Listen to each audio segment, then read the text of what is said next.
The Jewish story, this week's story from the Holocaust, comes from the book Along the Edge of Annihilation, The Collapse and Recovery of Life in the Holocaust Diary, written by David Patterson. But rather than a story, it relates to two questions usually neglected.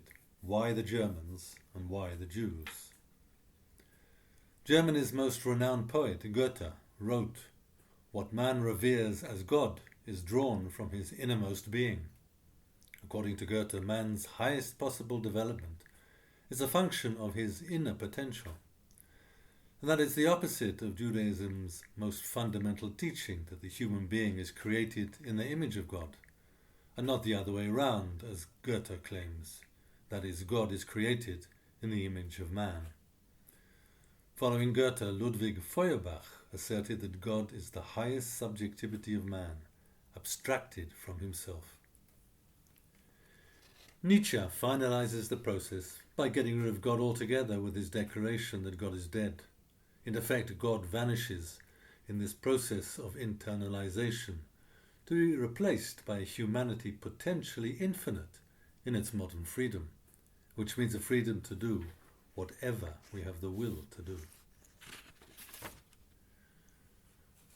Rabbi Samson Raphael Hirsch, a contemporary of Feuerbach, commented that once man endeavors to carry out not the will of God, but solely his own will, he no longer has an eye for the law of God, whom all creatures serve, and the world divides itself before him into as many gods as he sees forces at work. Since all creatures seem to him not as servants of one great world scheme, but independent forces seeking power and pleasure, he too ceases to look upon the pursuit of power as bestial and unworthy of man, but deems it divine and man's most worthy goal. Feuerbach and Nietzsche won the day in German intellectual circles, and this internalization of a human self-styled divinity developed eventually in the 20th century into the tangible form of the Volk, the German people, in the Führer.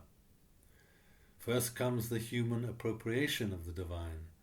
Then comes Hitler, humanity's savior in inverted commas, who becomes inhumanity incarnate, since no human being can presume to become as the gods without becoming inhuman.